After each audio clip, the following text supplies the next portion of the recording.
Hello everyone and welcome to another high elo game of Age of Empires. Today we're taking a load off as Mr. Yo, playing as the Aztecs in blue, prepares to take on the Viper, playing as the Hindustanis in yellow. And while the players herd their herdables explore their immediate and closed off surroundings and try to go up to Feudal as fast as possible, let's take a look at the Civ matchup we'll be watching today. Oh my goodness, talk about the most useless walls in the game. I think we've just found our gold prize over here. Aztecs, we saw them recently, very much the warrior monk civilization. Their monks gain 5 hit points for every tech that's researched, so a fully upgraded Aztec monk comes with a massive 95 HP compared to the usual 30 or 45. Now, to help with the gold cost of upgrading your monks, which is significant, any relics collected by the Aztecs generate 33% more gold. Now, to support their monks on the field of battle, all Aztec military units are produced faster, their skirmishers can be upgraded to have extra range and attack, and their infantry can be upgraded to get a massive +4 attack, which is great for the Aztecs' unique unit, the Jaguar Warrior. This is an overall medium infantry unit that comes with a good attack bonus against other infantry. Now, to support their military production, Aztec villagers carry 3 extra resources right from the beginning of the game, and they do start the game. Take a look after this roundabout deer pull. Take a look at the top left of your screen. They do start the game with 50 extra gold. So basically loom or quicker castle or even extra militiamen for free for the Aztecs. Across the arena, we've got the Viper as the Hindustanis, a civilization that pushes its players towards a bit of an army composition made of gunpowder and camel units. To start with, all Hindustani gunpowder units come with extra armor, and their hand cannoneers can be upgraded to get extra range. Now, their camels also come with a few cool features. First, they do have an attack bonus against buildings, which addresses my biggest problem with camels, or rather one of my biggest problems with camels, is that they absolutely suck at destroying buildings. Second, Hindustani camels attack 20% faster. And third, this Civ has access to something called the Imperial Camel Rider. This is a fairly strong, very tanky, super fast upgraded version of the already powerful heavy Camel Rider. Now, in order to defend their hand cannoneers from pesky, annoying units that might want to snipe them on the field of battle, the Hindustanis can turn to a second unique unit. What is going on with these feisty deer on this map? The Gulam. This is an anti-archer unit that moves quickly, has high pierce armor and attack bonus against archers, and whose spear can actually injure multiple units at once. What is going on here? Did the June patch reprogram these deer to be stubborn? Are all these deer Tauruses? What is happening? Why is the Viper not... Okay, now he's just playing with the deer at this point. He must be playing with it, right? This is not... Otherwise, his villagers would have shot the deer by now. Oh, we'll keep watching this. This is just absolutely hilarious. Oh, the things you see on ranked ladder play. Any event to support quick production of Hindustani expensive gold units. Their villagers become progressively cheaper, starting in the Dark Age, all the way up to 20% cheaper in Imperial. And the Hindustani economy itself can be made incredibly efficient by increasing the speed of all gold income. I mean miners, I mean relics, and I mean trade units, although we're not going to see probably any trade units this game, and reducing the market commodity trading fee from 30% to 10%, making it the second lowest in the game after, of course, the Saracens. I wonder if the Viper was just kind of messing around here with this deer, waiting for his villagers to finish picking and, picking clean the carcass that was underneath the town center. In any event, we've got 2 very powerful civilizations. We've seen the Aztecs recently. I think we've also seen the Hindustanis recently, but in the hands of these 2 players on this map. Let's see if it follows the standard meta. And before we do that, let's take a look at where the resources are. Unlike an open map, what you want to see here is that resources are not too close to the walls, which would make them susceptible to any kind of enemy attack. Like, for example, the stone, any siege over here, any archers in the later stages of the game might be problematic, let's put it like that, for the Viper to deal with. But already getting stone at the 8-minute mark of the game. Let's see what the Viper decides to do with that. It's very hinting towards certain opening strategies, but I don't see him pushing forward with any villagers. We know Mr. Yo loves to get aggressive here, but I wonder if this is just a preemptive stone gathering from the Viper. He knows, wait a second, I'm playing Mr. Yo. He might want to tower rush me. He might want to rush me in any capacity. The only thing Mr. Yo is rushing is going up to Feudal at this stage. And as I mentioned, or maybe I didn't mention, we are on Arena. Enclosed map generally follows 3 stages. The first, the players get their butts up to Castle Age, which is why you see they both are going up with more villagers than usual on a map like Arabia. Stage 2, once they get to Castle Age, they start fighting over these gold physics-defying relics. Should be 1, 2, 3, 4, 5 of them across the map. An interesting little spawn here for the Aztec. He's got a bit of a nook where he can expand into. He just has to wall this off. In any event, once the relics are gathered, we then enter into my favorite stage of the game, Stage 3, where the players build big ol' armies and try to bash each other's heads in, of course, electronically, not in real life. And that is essentially how most arena maps play out. Always excited to see any kind of variation. Is it me or is a scout moving a little slow? Seems like he's moving a little slow, even for a scout. In any event, let's see how many relics the Viper has seen. He's seen none yet. Okay, he's going to be in Feudal in 5 seconds. Is there anything down here? No, there is not. So his scout, once they hit Feudal, man, do they get a boost. Extra attack, extra speed. And let's see what our Aztec has seen. Oh my goodness, Mr. Yo, take a look at his scouting. Has seen 1, 2, 3, 4 relics. Has not seen the one closest to the Viper, just a few tiles away from where his vision ended. But man, oh man, is the Viper behind on vision, on scouting. Mr. Yo, full complement of economic upgrades, makes his farms better, his woodline more efficient, and with a market and a blacksmith is very quickly able to kick up to Castle a minute ahead of his opponent, who now gets half of the same upgrades and is also going up to Castle. No stables, no barracks. Right as I say that, of course, our Aztec plops down a barracks. Berries almost out. Primary gold nice and secure in the back for both players, so should be able to have a pretty... so far it is looking like a fairly standard opening, a fairly standard meta, let's put it like that, although I'm not a fan of that word, for Arena. And look at the Viper, 1 tile away from this relic. Oh, that is so sour. So he's seen 3 relics. Mr. Yo has still just seen the 4.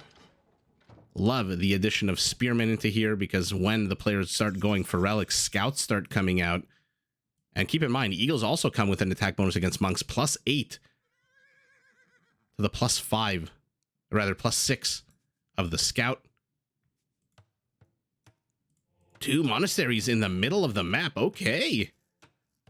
So I spent a while talking about the meta of the game. Look at the Viper.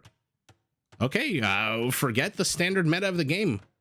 We have here our Aztec pushing out with 2 monasteries. That's not that big of a surprise. I mean, I did open the game by saying they are the warrior monk civilization, but then the Viper with an incredibly aggressive timing on an incredibly defensive castle. He has not seen the monasteries. So again, the Viper basically playing his opponent, I think, as opposed to the Civ or the map, knowing that Mr. Yo is going to get aggressive, knowing that Mr. Yo generally likes to, at least in the earlier stages of the game, and we still are in the 15 minutes, the earlier stages of the game, the one who likes to dictate the pace of the game. Although we have seen him, the king of holds, do the opposite. Has the Viper seen more relics? No, but he's seen that one of the white dots has disappeared off the mini-map, so he must know that something's up. Still has no clue that our Aztec already, there's that Sanctity upgrade, the one that was made a little bit more expensive, so monks now will come with extra HP, but instead of adding the usual 15, remember, every tech that these guys get adds another 5, so instead of 15, watch it jump from 30 to 50, unless I'm just completely off my rocker. There it is, jumped up to 50, and fervor as well, so they're going to be a little tankier, they're going to walk a little faster, but Ghulams are already out. Take a look at this. No attack bonus against monks. But what they do have is speed. And the monk dies. You don't really need an attack bonus when it's 5-1. Okay, 4-1. But now the scout comes in. Okay, sees this infrastructure in the center, does the Viper. We'll see what he does. Should be able to get that monk. Oh no, it was being healed by the other monk. Man, oh man. So the Viper here committed to 6 Ghulams. I wonder why Ghulams and not Eagles, since Eagles are the ones that come with... rather, no, what am I talking about? Never mind. Brain fart. Another monk dies. Okay, so far our Aztec has 2 relics. Remember, they do generate 33% more gold. But is that gold more than enough to make up for how many monks he's lost so far? Which is what, 3 or 4? Now these guys, like every other unit, if not all, almost all units in the game, does come with a nice +2 attack bonus against Eagles. The Eagle running around, but he's going to get cut off here by the Viper. No, never mind. I thought the Viper was trying to cut him off. Look at Mr. Yo. Oh my goodness. Another convert. And the Viper, with 1 villager, is moving to the right flank of Mr. Yo's base. Mr. Yo still just 2 relics. Is the Viper... I mean, he must have seen this relic, right? Again, neither player, interestingly, has seen the relic that's here. So they both have seen 4 relics. The Viper's doubling down on these Ghulams, finally getting forging, at least.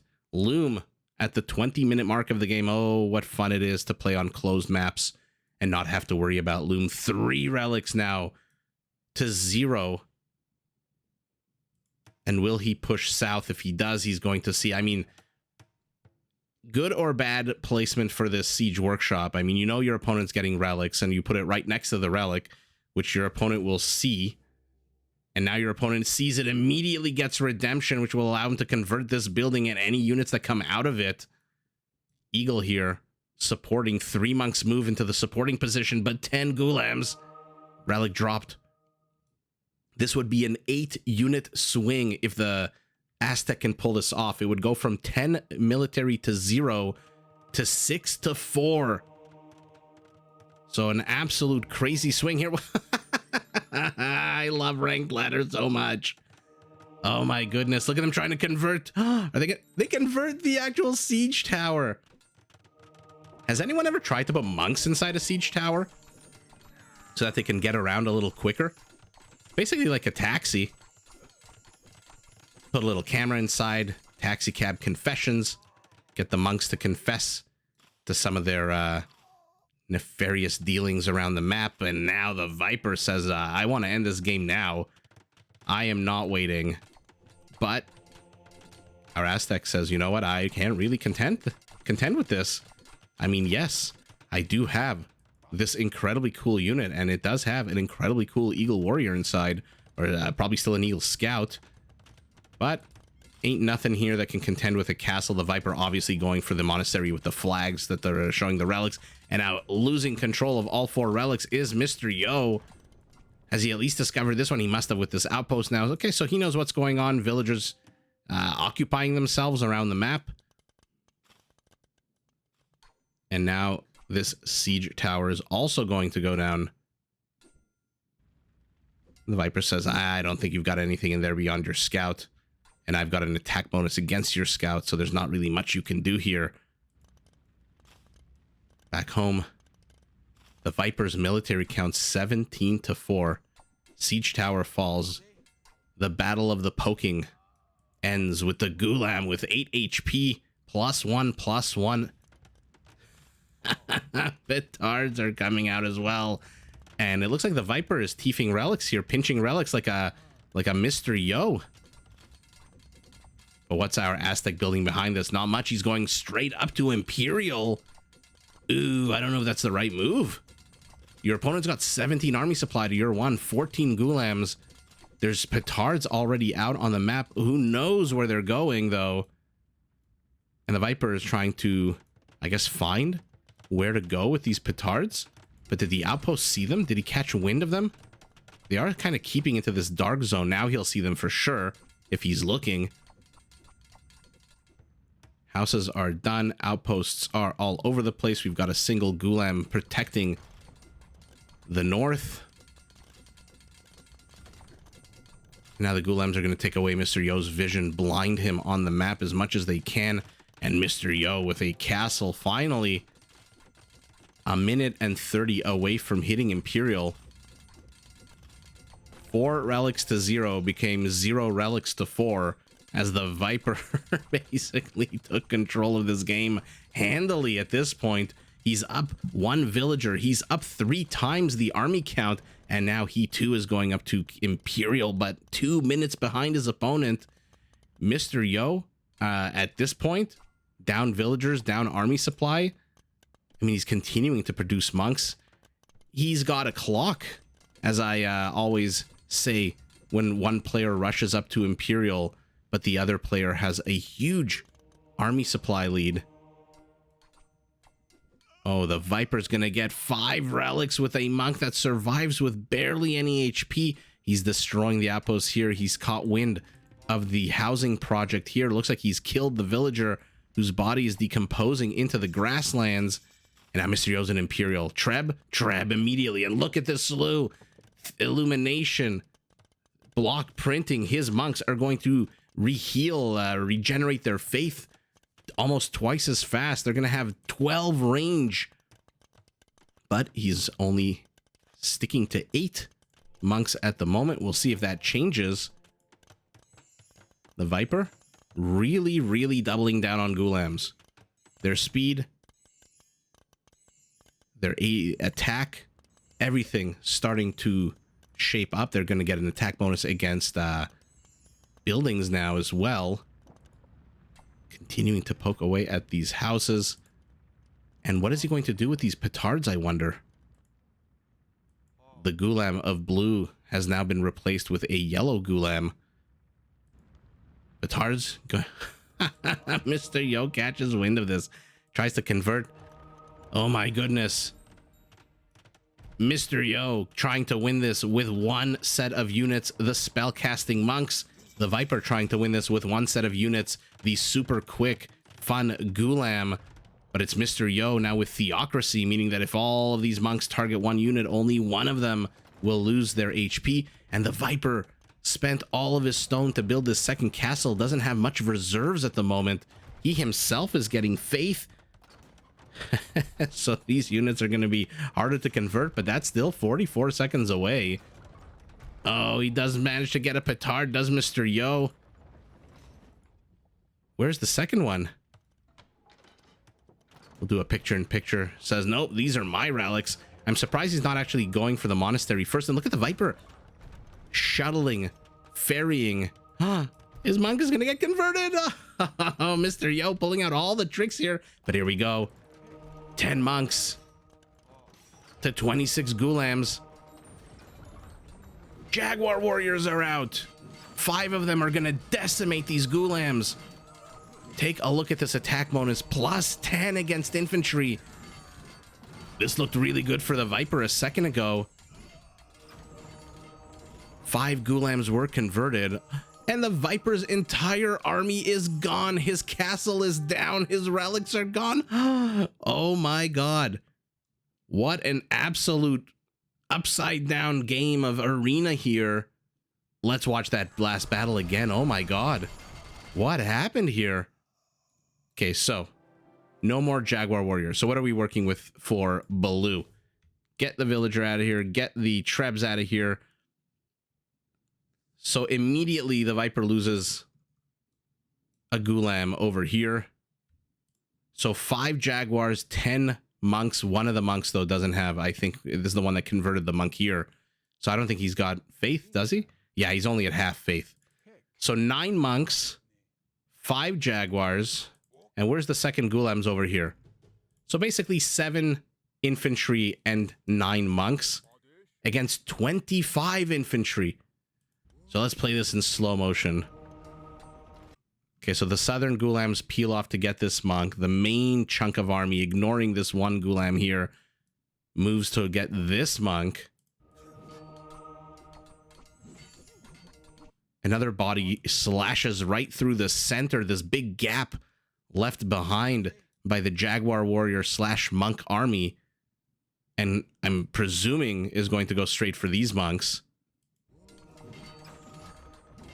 Yep. So the monks of the south are dead. The monk in the middle is dead. But these Ghulams in the center are failing to get the mission done. At the same time, these Jaguar Warriors already have amassed 3 kills. 2 of them are dead, though. And how many converts are there now? So take a look at this. 9 army supply to 11, where it was... what was it before? 7 army supply to 25. That is just the crazy swings that exist when you have monk play, especially Aztec monks, with 80 HP at the moment. And now the Viper loses control of the relics to the right. The monks draw a few of these Ghulams into Castle Fire, and even though they have good amount of base Pierce armor, and with upgrades 5, that is not enough to withstand a castle. The Viper loses his entire army. Mr. Yo, oh man. Unstoppable right now. I mean, both players are in Imperial. The scores are less than 10% apart, but all 5 relics will now go to Mr. Yo. The Viper, remember, he went Ghulam heavy, which means he went castle heavy, so there's not a lot of military infrastructure anywhere. There's literally nothing inside his base. He can produce barracks units and Ghulams. And Ghulams are not super expensive. I think he can afford 4 of them, if I'm not mistaken at this point. But what the hell are you going to do with 4 against 8 monks? And Mr. Yo is now going to take back the relics. So, a absolute interesting, fascinating game here. Let's take a look at how many converts. 23 monks to 41 Ghulam. Well, we saw who won that trade. Peak APM at the beginning for Mr. Yo, middle of the game for the Viper. 17 converts when you have total army of 45. Mr. Yo converted more than basically a third of the Viper's entire army. And relics, oh, look at that. The Viper managed to get just a little bit more gold. Resources, though, on the whole, pretty damn similar. I think if you remove the relic, they would probably be almost identical. Grand Trunk Road for the Viper as well. That's the upgrade I mentioned that makes all of your gold 10% quicker. Your gold miners, your gold relics. So interesting, 2 civilizations with gold, or rather relic-related bonuses, but ultimately, our warrior monk civilization says what's yours is mine, converts 17 Ghulams, petards, monks, anything Mr. Yo can reach with his ridiculous 12 range. Takes the W in a pretty zany, pretty bonkers short game here, but short, but full of excitement. Kill count, villagers non-existent. 34 kills for our Hindustani, 28 for our Aztec. Of course, he's not looking to kill, he's looking to convert. And so ultimately, with those conversions, with those Aztec monks that are just, I mean, he even deleted his own wall here to have quicker access. How many monasteries? 3 monasteries here. Mr. Yo just overwhelms his opponent with his opponent's own units, takes the W. But wow, what a fun game. GG to both players. Did you enjoy this video? Check out these other clips and make sure to subscribe and enable notifications so that you're notified of my latest uploads.